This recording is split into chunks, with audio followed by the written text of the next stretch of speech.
সীমান্তে উত্তেজনা বাড়ানোর মতো উস্কানিমূলক পদক্ষেপ থেকে বিরত থাকার জন্য ভারতকে পরামর্শ দিয়েছে বাংলাদেশ।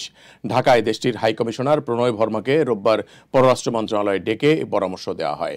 হাইকমিশনারকে মন্ত্রণালয়ের পররাষ্ট্র সচিব মোহাম্মদ জসিমউদ্দিনের সঙ্গে সাক্ষাতের জন্য তলব করা হয়। তাদের মধ্যে প্রায় ৪৫ মিনিট কথা হয়। সীমান্তে বিএসএফ এর সাম্প্রতিক কার্যকলাপ নিয়ে বাংলাদেশ সরকারের গভীর উদ্বেগের কথা হাইকমিশনারকে জানান পররাষ্ট্র সচিব।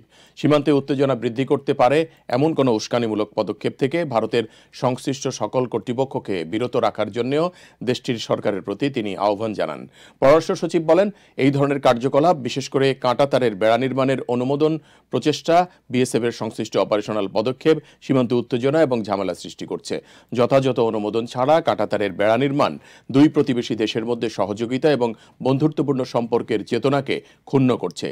আসন্ন বিজিবি বিএসএফ এর ডিজি পর্যায়ের আলোচনায় বিষয়টি নিয়ে বিস্তারিত আলোচনা করা সম্ভব বলেও জসিমউদ্দিন আশা প্রকাশ করেন।